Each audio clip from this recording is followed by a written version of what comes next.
দিলে গরুর মতো শরীর দিলে তোমার ভজন করতে পারবে? তাহলে পশুদের জন্য ভজন নয়, ভজন কাদের জন্য? ভগবানের সেবা কাদের জন্য? মানুষের জন্য। সেই মানুষ হয়ে তোমার মানও নেই, তোমার হুঁশও নেই, তুমি বেহুশ হয়ে পড়ে আছো। ভগবান কি করবেন? এর পরের জন্মে তোমাকে আর এই সুযোগ আর দেবে না। যাও, যেমন কর্ম তেমন ফল। জীবনটা পশুর মতো করলে তাহলে পশুর মতো হয়ে যেমন করেছো পশু হয়ে থাকো। ভগবানের মার, ভগবানের মার। তাই 11 মাস যা যা করেছেন আমি গ্যারান্টি দিয়ে দিচ্ছি আজকে, বিশ্বাস করুন, সাধুদের কথায় কোনোদিন অবিশ্বাস করবেন না, গ্যারান্টি দিয়ে যাচ্ছি। 11 মাস যা যা পাপ করেন, যা অন্যায় করেন, অনাচার, অত্যাচার, ব্যভিচার, নোংরাম, বদমাইশি, ধান্দাবাজি, জোর, চুরি, কবাটতা, শয়তানি, মিথ্যা, মাতা বেদনা, মোহ, চোখের জল, মারামারি, কাটাকাটি, গোষ্ঠীর পিণ্ডি, যা কিছু করেছেন সব ডিলিট হয়ে যাবে। শুধু আপনি এই কার্তিক মাসটা যদি মনোযোগ দিয়ে ধর্ম করেন, 11 মাসের পাপের ফল সব ধ্বংস। 11 মাসের পাপের ফল সব ধ্বংস করে দেবে এই কার্তিক মাস।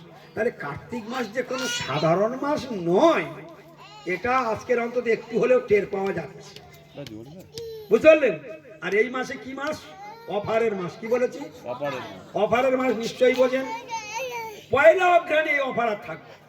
30 অঘ্রাণ পরিক্রমা করবেন ভোরবেলা, 1000 গুণ ফল পাবেন।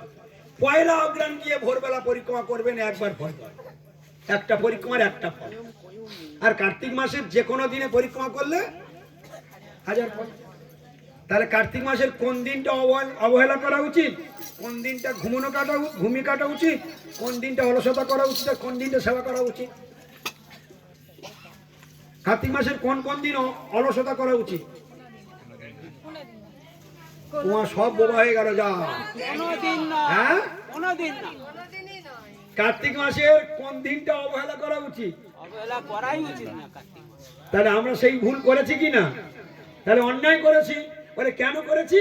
বলে আমাদের অজ্ঞানতার দোষ, আমরা জানি না বলে এটা করেছি।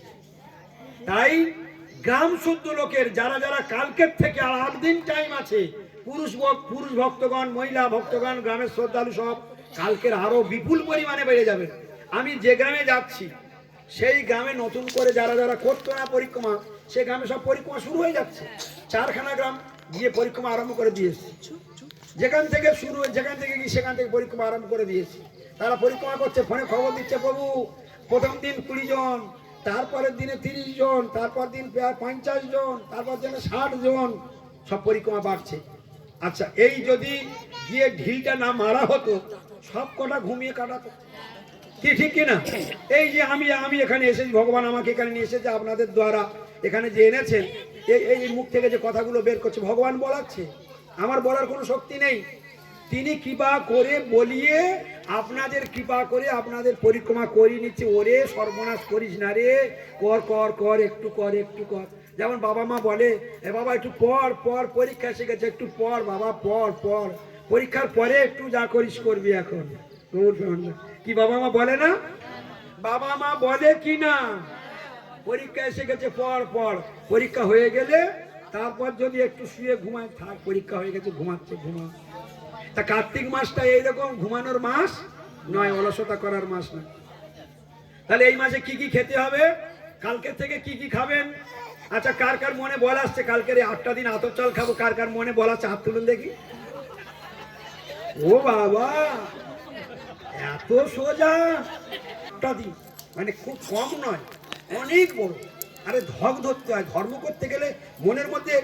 আরে ভাই, একটা সোজা কথা বলি, তোমরা সামান্য একটু আতপ চালের অন্ন 8 দিন খাবে, একটু সবজি কটা বাদ দেবে, এইটুকু ধরতে পারছো না? তোমরা এইটুকু করতে পারছো না ভগবানকে পাওয়ার জন্য? আর এক্ষুনি যদি তোমার ছেলের হাত মানে একটা অপারেশন হয়, তোমার বড় অপারেশন, স্বামী বা তোমার ছেলের এক্ষুনি একটা অপারেশন হবে, 7 লাখ টাকা আসবে, তার 7 লাখ টাকা লাগবে, তোমার কাছে মাত্র 1 লাখ টাকা আছে। তুমি তোমার স্বামী আর ছেলে বলবে মরে যাক, তোমার কাছে টাকা নেই, বলবে তো? ঠিক করে বলো, আগে উত্তর দাও। আর কি করবে তোমরা? চেষ্টা করতে হবে। কিরম চেষ্টা করবে? টুকটাক একটু চেষ্টা করলে মিলে যাবে, 6 লক্ষ টাকা এসে যাবে তো। একটু টুকটাক চেষ্টা করলে 6 লাখ টাকা এসে যাবে তো। পাগলা কুকুরের মতো ঘুরে বেড়ায় ওই 6 লাখ টাকার জন্য। কি ঠিক কিনা? বলছে এখন যেমন 6 লাখ টাকার জন্য পাগলা কুকুরের মতো এর ধরে ওর ধরে তার ধরে ঘুরে বেড়াচ্ছ, জমি বন্ধক দিচ্ছ, বিয়ের গয়না বন্ধক দিচ্ছ, সুদে টাকা আদায় করছো, করে করে 7 লাখ মরবো 7 লাখ টাকা আমাকে জোগাড় করতেই হবে। 3 দিনের টেপা স্বামী আজকে 7 লাখ টাকা জোগাড় করে অপারেশন করে নিয়ে আসবে, 13 মাস পরে ওর ব্যাটারি খোলার টাইম আছে, 13 মাস পরে এমনিতেই যাবে। তাহলে 7 লাখ টাকাও গেল, 13 মাস পরে স্বামীও গেল। তখন বুক চাপড়ে মা বলবে, ও বাবা আমার ধনে প্রাণে গেল, আমার ধনে প্রাণে গেল।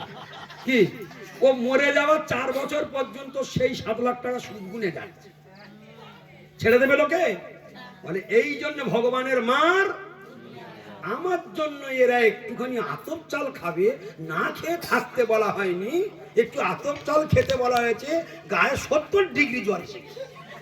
হ্যাঁ, আর স্বামী যে অপারেশন হবে তখন টাকা পাগলা কুকুরের মতো এর ধরে ওর ধরে ঘুরে বেড়াচ্ছে।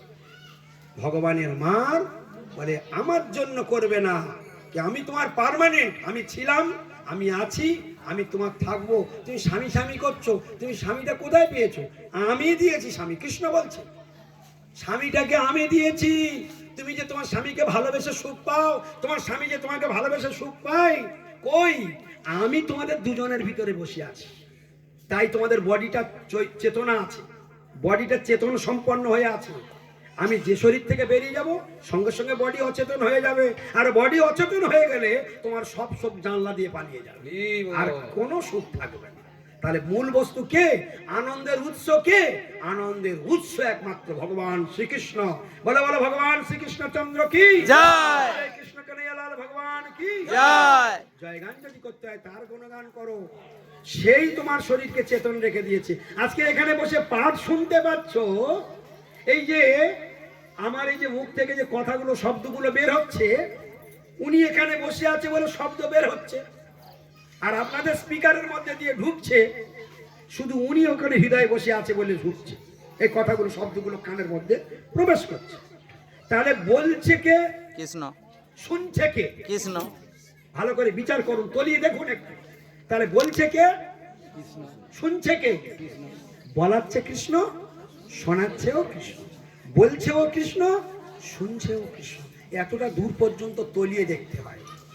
তাহলে ভগবান বিনা তোমার অস্তিত্ব নেই, তোমার স্বামীর অস্তিত্ব নেই, তোমার ছেলের অস্তিত্ব নেই, তোমার টাকার কোনো অস্তিত্ব নেই, তোমার বাড়ির কোনো অস্তিত্ব নেই। এক্ষুনি যদি তোমার কৃষ্ণ তোমার শরীর থেকে বেরিয়ে যায়, তোমার কার বাড়ি? তুমি আমার বাড়ি বলছো, তুমি আমার স্বামী বলছো, তোমার আত্মীয় স্বজন বাবা মা সকলের সঙ্গে চিরকালের জন্য সম্পর্ক ছিন্ন হয়ে গেলে, 1 সেকেন্ডে ধূলিসাৎ হয়ে গেলে তোমার সাথে সংসার। আর ভগবান বলছে আমাকে ভালোবাসো, এমন সংসারে তোমাকে নিয়ে যাব, জীবনে আমার সঙ্গ তোমার আর ছাড়া হবে না, তুমি হোল টাইম শুধু আমার সঙ্গেই থাকতে পারবে। জয় গৌর প্রেমানন্দে হরি। আমার সেবা করো।